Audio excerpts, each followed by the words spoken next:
We heard about the ACU from our doctor, and it just so happened that somebody I'd seen years before for PCOS was one of the consultants, so it just felt like a sign that we should come to the ACU at Guy's.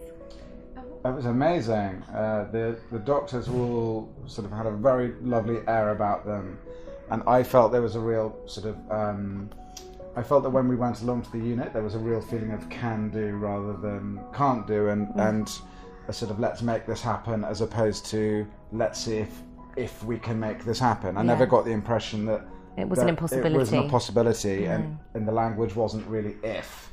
It was sort of let's try and make it happen. And it did. And it did.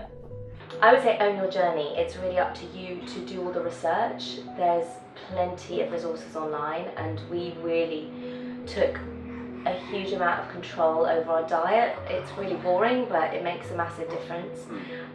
Nutrition, exercise, I think all of those things made a big difference to ultimately having this little one. I would say compassionate. Yeah, really compassionate. And actually, sometimes it's very emotional. And we were trying for 2 years, or 2.5 years. And sometimes that can be very emotional. And the times when you actually, have slightly teary moments, especially in the office with the doctor, or with any of the nurses, there's real compassion there.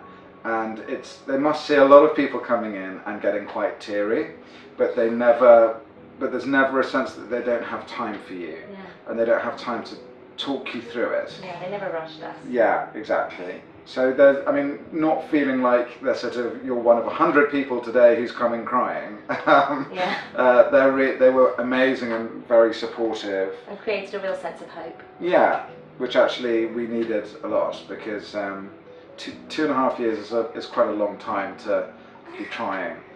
And wanting something. Yeah. Well, we were really lucky because St Thomas's was then our hospital, and as you can see, the views are incredible and the staff were amazing. She was footling breech, and so I had to be in for a week, and the care was exceptional. And then because I had to have a cesarean, it felt in that moment when she was born, although those doctors and nurses they'd already done it once that day, and they were probably going to do it another 5 times that day. They made that moment feel like it was completely unique. It was very special.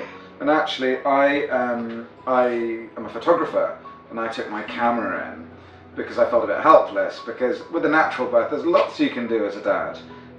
But when it's a cesarean, you really haven't got all that much that you can practically do. And when this one, this dribbling baby, was who's teething, was lifted out of nanny, they brought down the screen, and I was there with my camera, and I got a black and white shot of everyone around them. So it was the entire sort of team lifting our baby out, and every single one of them, apart from the doctor who was really concentrating, but just this look of sheer joy on their face. And this must have been the 4th baby that day, and this photo came out really sort of how I wanted it to, and so I've entered it for quite a lot of competitions, and it's got shortlisted for some really prestigious ones, and partly because, mainly because the team, just the look on their faces of sheer wonder of what they're doing with this little one was incredible. So, I think in one image for us, I talk in images quite a lot, and for me, that image said absolutely everything about our journey, but also about being here and about that day and how she came into the world. And they made it very special. Yeah, we would definitely, and we have already recommended the ACU to friends, certainly. The quality of care was exceptional. And look, the proof is in this little pudding.